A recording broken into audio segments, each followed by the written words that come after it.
Mornings with kids, right? It's practically an Olympic sport, getting everyone ready and out the door for school. And then the big question hits, like, when do they actually start owning this whole routine thing? When can we hit snooze a few more times? Music to every parent's ears, that snooze button freedom.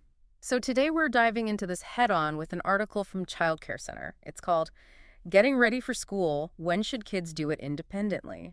Which is exactly what we all want to know. Parents wondering that.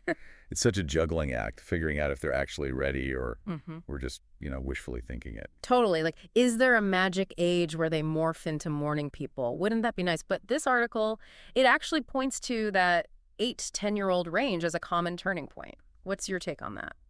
It's interesting because developmentally, a lot's clicking into place around then.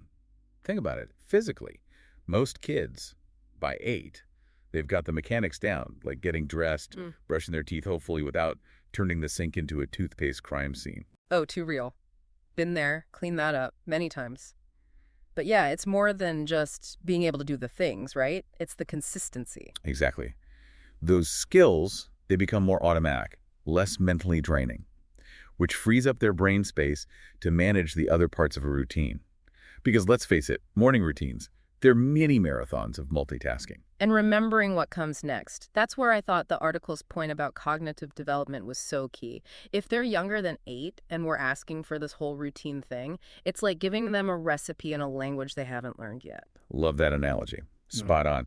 Because it's not so much about them knowing exactly how to tell time at that age, but understanding that time flows, that things happen in a sequence. Right. So brushing your teeth doesn't magically happen before breakfast, no matter how tempting that pre-toothpaste snack might be. You got it. That's that cognitive development kicking in. Plus, there's an element of, emotional maturity that plays into it, too. Because a tangled shoelace at 7:45 in the morning, that's enough to derail even the most well-intentioned kid, let's be honest. For sure. It's whether they can handle those little snags without completely, coming undone. A meltdown over a missing sock. Totally get it at 4 years old. But by 8, we're hoping for a bit more resilience. And that resilience, that's something we can actually encourage, right? Not by, making life frustration-free, but by letting them navigate those little hiccups on their own sometimes. Resisting the urge to be the superhero of sock finding and zipper zapping. Precisely. Every time they conquer a challenge, it's a confidence boost. Builds in, I've got this feeling. Love it. So it's less about making mornings perfectly smooth, more about equipping them to handle the bumps. Speaking of bumps in the road, the article mentions how cultural and societal norms factor in. What's expected of kids varies a lot. True. And we could do a whole other deep dive on just that. But for today, we're focused on those more universal signs of readiness, which brings us to my favorite part. The telltale signs. It's like the article gave us a secret decoder ring for our kids. Right. It goes beyond just, their age and gives us concrete things to look at. For example, responsibility. Can your kid handle homework, maybe some chores, without needing a million reminders? Because if they can remember to feed the goldfish without a song and dance, remembering your lunchbox is a slam dunk, right? Exactly. It shows they're capable of owning a task. Yeah. Another big one is self-discipline. Can they focus on something, like a puzzle or drawing, without getting constantly sidetracked? Oh, that's essential for mornings. The second that stray sock becomes a hand puppet or a crumb on the floor is suddenly fascinating. Say on our schedule, hello being late. Exactly. Staying on track, resisting distractions, it's a skill they're developing. And then there's that smark, wanting to do things themselves. True independence, choosing their clothes, maybe packing their backpack. Great signs. Initiative. It makes me think of the article's point about getting the kids involved in the process, not just giving them a to-do list, but actual ownership. You nailed it. Things go so much smoother when kids have some say.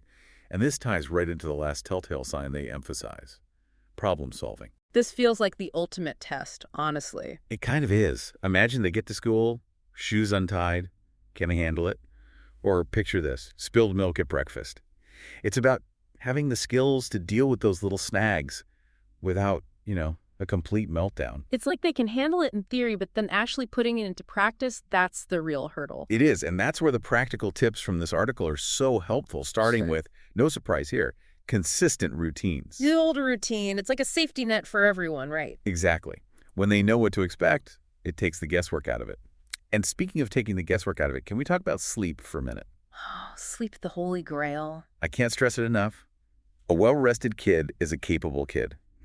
It's like night and day. You're preaching to the choir here, but seriously, folks, listen to the expert because without enough sleep, everything else we're talking about just crumbles, right? 100%. It's Yeah. foundational.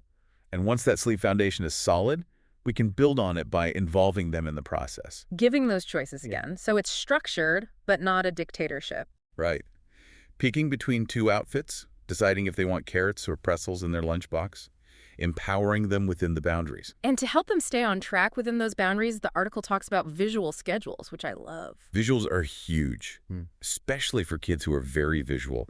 Think of it like a picture map of their morning, each step laid out. No more, but what do I do next? 20 times before leaving the house. Exactly. And then another game changer, timers. Timers always felt a little, I don't know, pressure cookery to me. Am I the only one? But the key is using them as a tool, not a punishment. Okay, that makes more sense. So it's more like, hey, let's see if you can beat your best time kind of thing. Exactly. It's setting a timer for getting dressed, another for brushing teeth. They learn pacing, time management, without us nagging. I like the sound of that. So we've got routines, sleep, choices, visuals, timers. How do we not overwhelm them and ourselves with all this goodness? One step at a time. Baby steps. Start small. Maybe this week it's just picking out their clothes. Once they've got that down, add another piece. Gradual independence.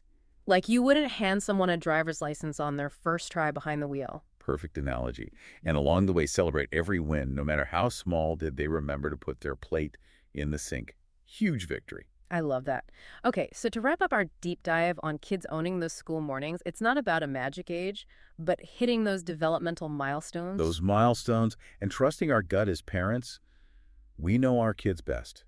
And remember, those little victories along the way, those are worth celebrating. Absolutely. This has been such a great conversation. Thanks for diving in with us, everyone. Until next time, may your mornings be a little less chaotic and a lot more joyful.